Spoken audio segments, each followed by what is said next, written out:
In a peaceful village called Eldoria, there lived a young boy named Kael. He was intelligent, ambitious, and full of dreams. But Kael had one habit that often held him back. He talked too much. Whenever he had a new idea or plan, he couldn't resist sharing it with everyone. Whether it was about his studies, career goals, or personal projects, Kael loved announcing his plans to the world. He believed that talking about his dreams would keep him motivated, and he enjoyed the admiration and encouragement he received. His friends admired his enthusiasm. His family was proud of his ambition. His teachers encouraged him. But despite all the big talk, Kael struggled to turn his dreams into reality. One day, Kael met an old sage named Elarion in the village temple. Elarion had noticed Kael many times, always speaking loudly about his future. That day, he called Kael over and asked, "My child, you always talk about your dreams, but have you achieved any of them?" Kael hesitated. He had set many goals, but accomplished very little. "I try my best, but things never seem to work out," he replied. Elarion smiled knowingly and said, "Let me tell you a story. Long ago, in a nearby village named Valmir, there lived a poor farmer named Coren. He had a dream to grow the best crops in the entire region. But unlike others, Coren had a rule. He never spoke about his plans. Every morning, while others were busy chatting in the village square, Coren worked silently in his fields. He studied the soil, experimented with different farming techniques, and worked tirelessly from sunrise to sunset. Villagers often asked, "Why do you work so hard?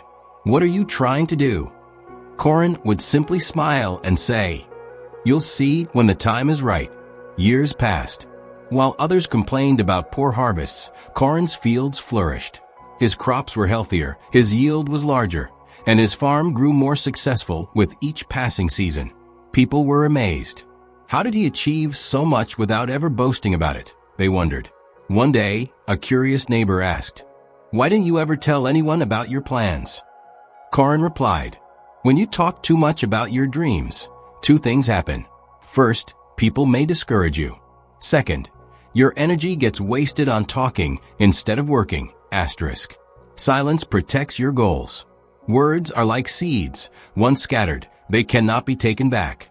I chose to let my work speak for itself." Kael listened intently, his mind racing. Elarion continued, "My child, when you speak too much about your goals, two things happen. First, not everyone will be happy for your success. Some may even try to discourage you. Second, when you talk about your plans, your mind starts to believe you've already achieved something, and you lose the motivation to work for it." Kael finally understood why his plans had never come to fruition. He had been spending all his energy talking instead of acting. "Is it too late for me to change?" Kael asked. Elarion smiled and said, "It's never too late. From today, speak less and act more. Let your success make the noise, not your words. Remember, silence is a powerful ally." From that day on, Kael changed his ways. He stopped discussing his plans with everyone and focused on taking action. He studied harder, worked on his goals in silence, and avoided unnecessary conversations. As months passed, Kael began to see a difference. He was achieving more. His confidence grew, and he no longer sought validation from others. When the results of his final exams were announced, Kael had topped his class. Everyone was surprised by his transformation. "How did you do it?" his friends asked. Kael simply smiled and remembered Elarion's words, "Be silent and let your success speak." Years later, Kael became a renowned engineer, known for his groundbreaking designs. He often shared his story, inspiring others to focus on action rather than words. He proved that true success comes not from talking, but from doing. If you found this story inspiring, don't forget to like, share, and subscribe for more powerful life lessons. Have you ever shared a dream too soon and lost motivation? Comment below.